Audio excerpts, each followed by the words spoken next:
वर्णन है कि साल में जितने सोमवार पड़ते हैं उनकी जितनी आप पूजा करते हैं प्रदोष पूजा करने से उतना फल प्राप्त हो जाता है। और साल में जितने भी प्रदोष पड़ते हैं, जितने भी सोमवार पड़ते हैं, तो एक भोला उपवास जिसको शिव महारात्रि कहते हैं, एक रात्रि में पूजा करने से संपूर्ण वर्ष का फल प्राप्त हो जाता है। ऐसा ग्रंथकार ने वर्णन किया है। इसलिए ये आप जरूर किया करें। क्या किया करें? शिव महारात्रि का व्रत उपवास। घर में बहुत आनंद हो जाएगा। शिवरात्रि को जो भगवान का वंदन पूजन करते हैं, भगवान भोलेनाथ को वह भक्त लोग हैं गणपति और कार्तिकेय की तरह प्रिय हो जाते हैं, ऐसा लिखा। कुछ और विशेष बातें बताई गई है। शिवलिंग स्थापन और पूजा की विधि, ओमकार जप की विधि का वर्णन किया गया है।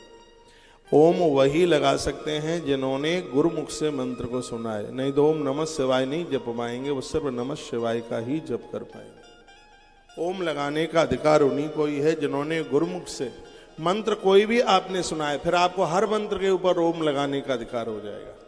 ये बहुत बारीकी से इस बात को सुन लीजिएगा। निगोड़ा व्यक्ति के लिए ओम नमः शिवाय है ही नहीं, ऐसा शिव पुराण में वर्णन है। वो खाली नमः शिवाय ही बोल पाएगा, ओम नमः शिवाय नहीं। इसलिए जीवन में गुरु की आवश्यकता होती है। ये मंत्र तो सुनिए, ये मंत्र बिल्कुल राइफल की गोली की तरह।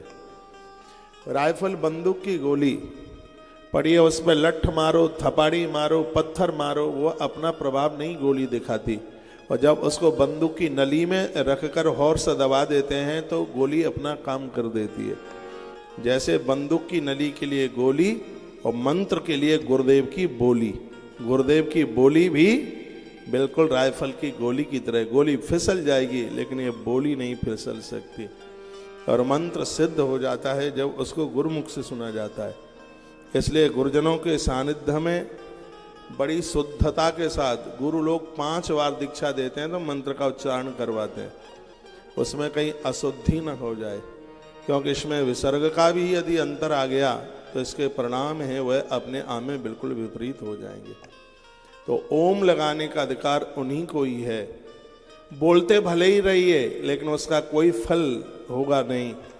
गुरुमुख से मंत्र सुनने पर ही हम उसको ओम नमः शिवाय, किसी भी मंत्र के आगे ओम, तब ही उसमें हम लगा पाते हैं। पुण्य मिलता होगा, लेकिन जो संपूर्ण बात कही गई है, जो कहते हैं ना मंत्र की सिद्धि है, तो गुरु मुख से सुने बिना मंत्र में सिद्धि कभी आ ही नहीं सकती। इसलिए हमारे यहाँ एक गुरु और शिष्य की परंपरा अनादिकाल से बनाई गई है। तो अनुकूले शुभे काले पुण्य तीर्थे तटे तथा यतिष्ठम लिंग आरोप्यम यत्र स्नातिम अर्चनम। जब भी कभी नदी के किनारे आप स्नान करने को जाते हैं तो शिवलिंग अपने घर से लेके जाइए। ये प्रतिमाएं 2 प्रकार की होती हैं, चल चर और अचर। जो अचर है उसको तो एक जगह स्थापित कर दिया जाता है, जिनको प्राण प्रतिष्ठित किया जाता है। लेकिन जो चर है उसे आप कहीं भी उठा के लेके जा सकते हैं। जैसे हम गोपाल जी को यहाँ रखे हैं, इधर शंकर जी, हनुमान जी, गणेश जी और इसमें सुखदेव भगवान इस एक सिंहासन में बैठे।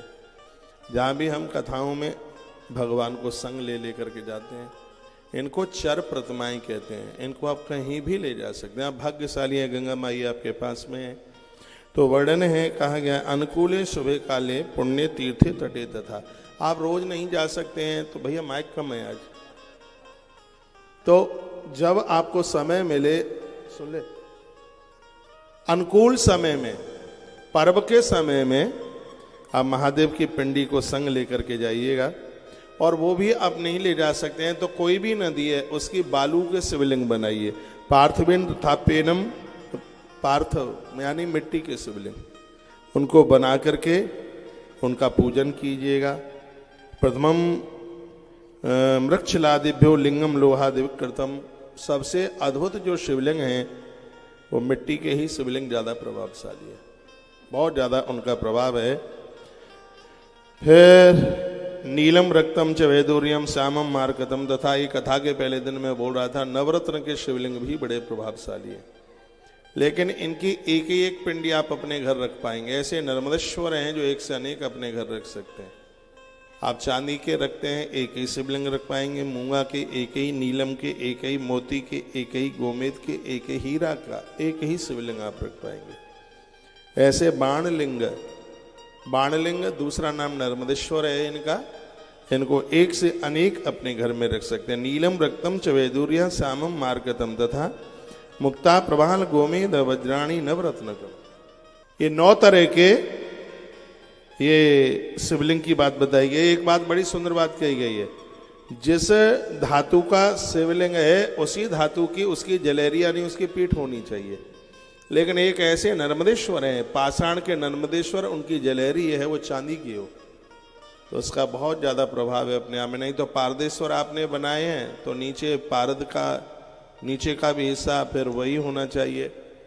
आपने काष्ठ के शिवलिंग बनाए हैं तो वो नीचे वही होने चाहिए। पीतल के आपने बनाए तो भी नीचे के उसी धातु के होने चाहिए। लेकिन ऐसे भगवान प्रभु श्री नर्मदेश्वर हैं जिनके लिए कहा गया है कि इसमें आप रजत चांदी, इसके ऊपर से गिरा हुआ पानी पितृलोक तक हमारे पूर्वजों को जाकर के संतुष्ट करता है। इतनी बड़ी महिमा, ये बातें सब मैंने पूर्व में बोली हैं। आश्रम से बहुत शिवलिंग भक्तों को प्रदानित भी किए गए हैं, बहुत दिए हैं। 5-4 साल में मुझे लगता है लाखों घरों में शिवलिंग पहुंचाए होंगे आश्रम ने, इतना काम किया है। तो आपके घर में शिवलिंग है, थोड़ा थोड़ा पैसा बचा के एक 9-10 हज़ार रुपये की शिवलिंग की नीचे की जलेरी बन जाती है। अब थोड़ी चांदी महंगी हो गई है तो 1000-2 हज़ार और ज़्यादा बढ़ गया होगा। जब 60 हज़ार के रेट में थी तब 9.5 हज़ार में नीचे की जलेरी बन रही थी। अब मुझे पता नहीं है चांदी का रेट क्या है, तो कुछ बढ़ गया होगा। तो अपने शंकर जी का नाप दे करके और ये जलहरी आप बनवा लें। आप किसी भी देवी देवता के भक्त क्यों नहीं हैं, आपके घर में भगवान शिव की पूजा होनी ही चाहिए। वर्णन क्या है? संध्या योश सहस्रम्मा गेह शिव पद प्रदम जप काली मकारांतम मन शुद्ध करुम भवेत्। पूजा में बैठने से पहले जप करो, ये इसमें स्पष्ट वर्णन किया है। क्योंकि पूजा में नहीं आपको उबासी आएगी, आपका मन नहीं होगा, आपको आलस्य प्रमाद होगा।